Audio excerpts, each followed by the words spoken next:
So as I've mentioned in the past, I'm probably getting out of my monitors due to a few health concerns just with dealing with wood roaches in particular, becoming very allergic to them. So I thought before I go ahead and actually get rid of these guys, I'm going to put together a little care video just to show you how I keep and breed them. I've had some success in particular with the black-headed monitors in the last few years, and the Orientalis, well, I've had a few ups and downs with those, but you know, this season seems to be a good one thus far. Anyway, so as we get into this video, I'm just going to talk about husbandry, what sort of techniques I use, talk about the terrarium, talk about substrate, talk about breeding, talk about rearing hatchies, all the rest of it. So yeah, hopefully if you're interested in this sort of stuff, I'll make a few more of these videos in the future.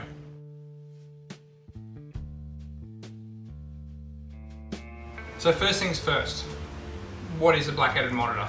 Well, Varanus tristis and Varanus tristis orientalis, we could use this care video for both species, or then the subspecies rather. These guys are small dwarf goannas. The black-headed monitors end up a little bit bigger than the freckled monitors or the orientalis. These guys, the males will end up, you know, potentially up to 70 centimeters, including their tail. My male, on the other hand, who's only got half a tail, yeah, he would probably, if he was full length, he would probably be in the vicinity of around 60 centimeters thereabouts. Females will be considerably smaller in the black-headed monitors, so the females would probably top out at around 50 centimeters, maybe even 60 centimeters if it's a particularly big female. Freckled monitors, on the other hand, being a subspecies and being the East Coast varieties, they are slightly smaller. Usually a big male would be maybe 60 centimeters, more likely in that 55 sort of range, and females are probably in that sort of, you know, 50 down to 45 sort of centimeter range. Yeah. These monitors are sexually dimorphic, so there is a few ways that you can actually use to sex them. When you look at their heads when they're on top of each other, you'll notice that the male's nostrils are actually more pronounced and almost like a big bump on the top of his snout. And usually he's got a much broader, fatter head. Female's always quite sleek in her head shape, and it also has kind of more flat nostrils down into their head. So let's talk about housing them. I have kept these monitors in a variety of ways. At the moment, I'm very comfortable with the enclosure that I've got for these black-headed monitors in particular, and over the last few years, this kind of enclosure design served me quite well. This terrarium that I've got here, it is a reptile 1 terrarium. It does have a few alterations. It's 90 centimeters long, 60 centimeters deep, and 120 centimeters tall. Few alterations being, I've gone ahead and waterproofed the full interior of the enclosure with a pond sealer, just so if I do get in there and kind of simulate a bit of rain with a spray bottle or whatever, it's not going to damage the timber itself. Probably the other biggest alteration that I've done is I've actually put a big board at the front down here, so this is allowing me to keep a lot more substrate in this enclosure. So substrate depth, I've probably got near about, say, 20 to 25 centimeters at any given point across the bottom of the enclosure. What this allows is it allows for a bit of a humidity barrier, so you can actually keep a bit of moisture down deep in that substrate. So if the enclosure does overheat for any reason, or in summer days when it does get very hot in here and the monitors don't want to be up and basking, they can actually dig down into that substrate and cool off. It also allows for full cage nesting for the female, and that's probably my #1 priority as to why I've done this. You know, if you're using nesting boxes, you're kind of allowing that female to have one chosen location by you, putting the nest box there. And if it's not up to scratch, then sometimes you can run into problems where, you know, she might scatter her eggs, or she might even become egg bound, or, you know, there's a multitude of issues that can come from that. Don't get me wrong, a lot of people have success with it, but you just got to find the right spot. I've done it in the past. I've done it with, the first time I got Gillen's monitors, I did it with a nest box. First time I got freckled monitors, I did it with a nest box. Never had success with these guys or with Ackies without a nest box. With a nest box. So that's why I've gone ahead and chosen full cage nesting for these guys. The substrate that is in there is a bit of a mixture. So I've got, I don't know what you'd call the part values of it, because it is pretty random. But it's probably bulk, if you're going to call it anything. 1 part coir peat, 1 part play sand.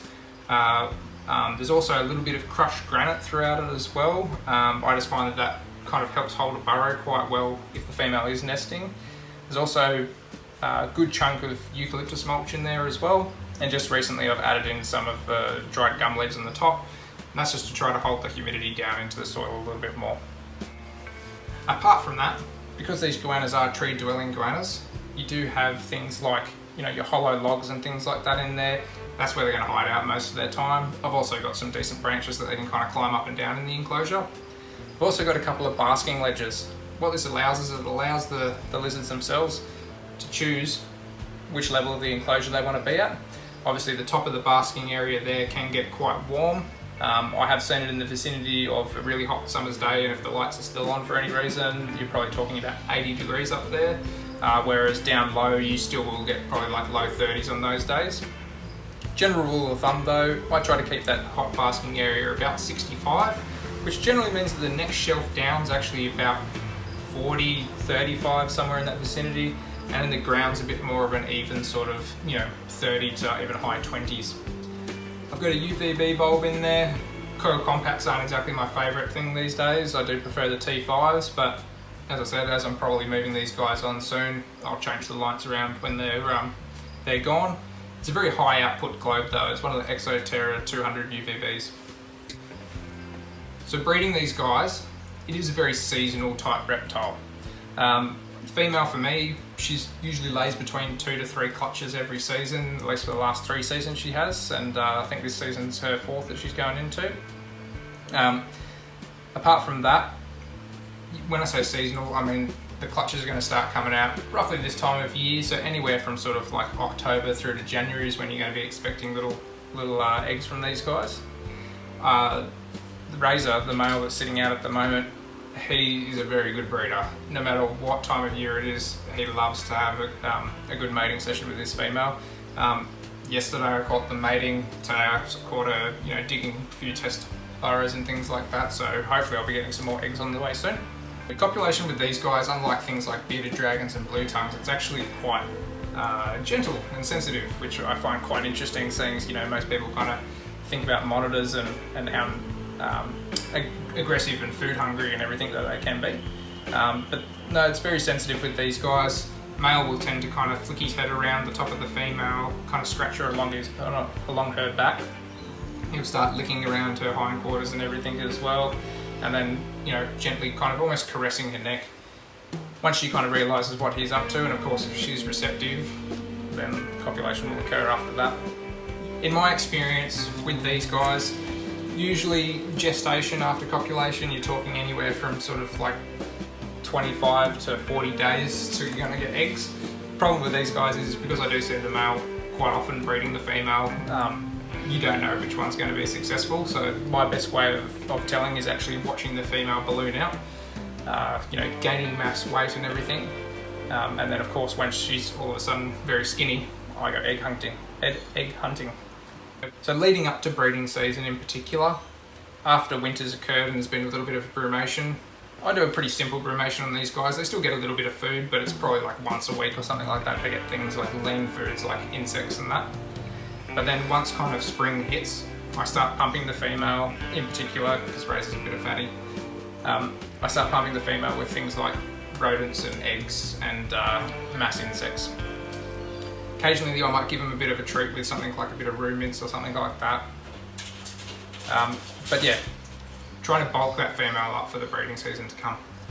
So once she does balloon out, she's given you eggs, and you've seen that, you know, she's gone all skinny, you pretty much have to dig around most of the enclosure to find out where she's put them. These guys, well, this pair in particular, I've found that I've been able to get anywhere from 3 to 12 eggs in a clutch. I haven't really had anything higher than that or anything less. Usually what I find is she'll usually give me a kind of standard sort of clutch size of maybe about 6 or so in the first clutch. Second clutch, generally she kind of gets really primed up for it, so, you know, I might get something like 8 to 10 there, and then if she's going to give me a third clutch, generally by that stage I find it's more of a low number, like, you know, your 3s or 4s. So let's talk about incubation. Incubating these guys is relatively straightforward once you kind of figure out your process. The one thing I will say is that the eggs seem to be very temperamental with temperature fluctuations, i.e., you know, if your reptile room's cool for any reason and you've got this nice warm 29 degree, 30 degree egg box and you're going and opening it up, if it doesn't have holes in there to kind of release the pressure, they can become very pressure sensitive, especially when the temperature outside is quite different and you can actually physically pop eggs. Unfortunately, in my first year of breeding monitors, I discovered that the hard way with an Ackie clutch, where I did open up an egg box just to kind of flush out some CO2 and put some new oxygen in there and everything, and I lost probably 75% of the eggs that will actually burst in front of my eyes. So, you know, these are the things you kind of learn along the way. So my tip is, in your incubation box of choice, put a couple of pinholes in there just so the pressure can equalise. So these little ironbark incubation tubs, they have been my incubator tub of choice, in particular for these small species like your dwarf goannas. I've even done things like some of the larger geckos and stuff like that in these incubation tubs. Very simple system. They've just got a little tray in there where you can see all the eggs just sitting propped up nicely in these tubs. I use a couple of different methods. Sometimes I'll use just straight up water. Sometimes I'll use water and water crystals just to stop the water from splashing around. Recently in this season, what I've decided to do is actually put down a layer of perlite to again stop the splashing of water, and then I've poured water in on top of the perlite.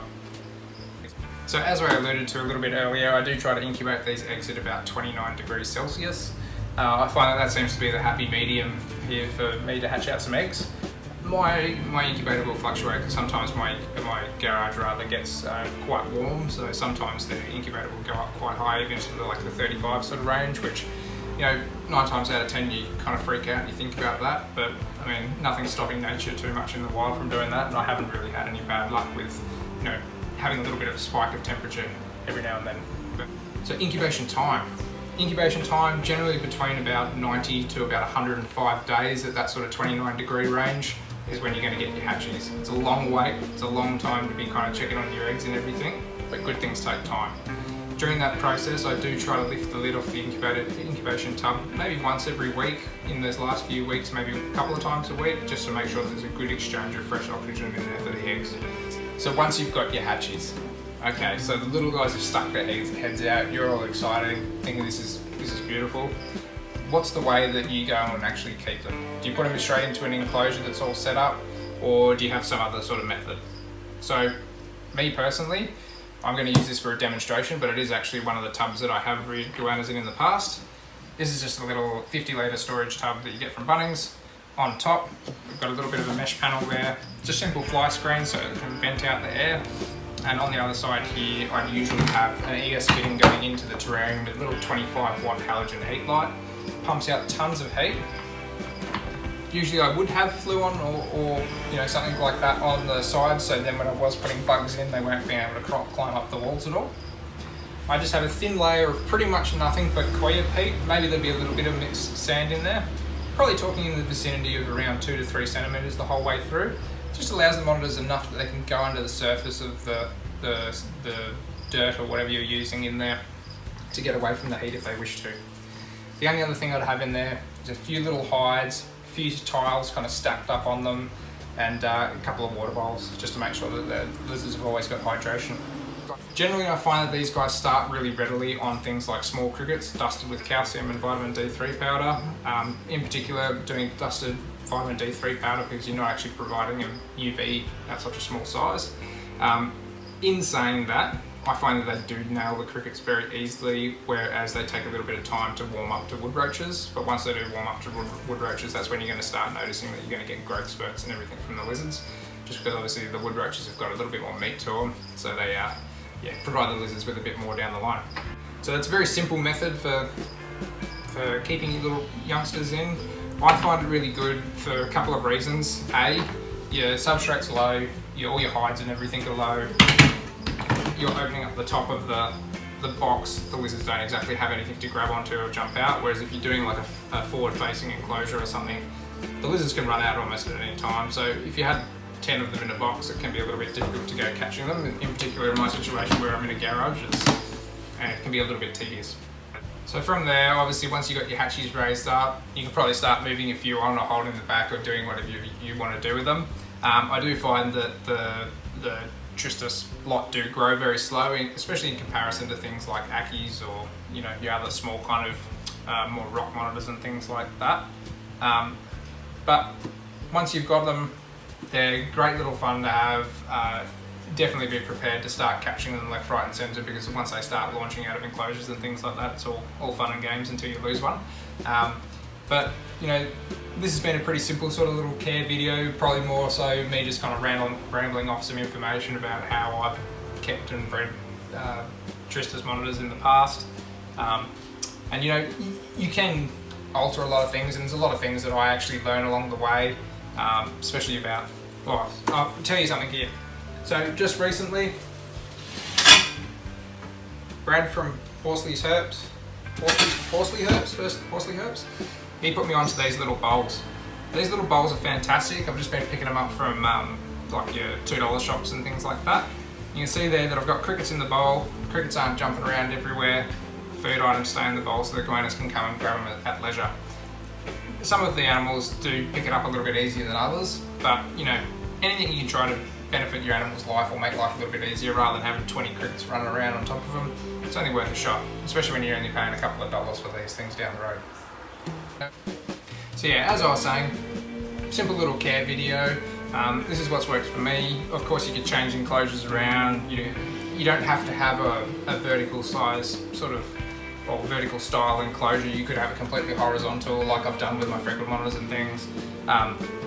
Just do what works for you. One thing I do recommend is definitely deep substrate, lots of heat, lots of hiding areas, and just try to make it enriching for your animals. You know, they are smart creatures at the end of the day, and you know, life would get pretty boring if everything was the same. So keep changing it up on them, change around positions every now and then, put new plants in, put some new substrate in, just to liven up their lives. So enough rambling from me. I hope you enjoyed this video. I hope you got something out of it, and I hope that you guys have some good luck with your black-headed monitors and your frequent monitors in the future. So if you like this video, make sure to stick around. I'll have a few more care videos coming out. I have got a diamond python care video that I will be planning to do. I have had a request from that. So you know, if you've got any ideas about or anything that you want to see here, make sure you give us a comment down below, and make sure you subscribe. Thanks guys, bye.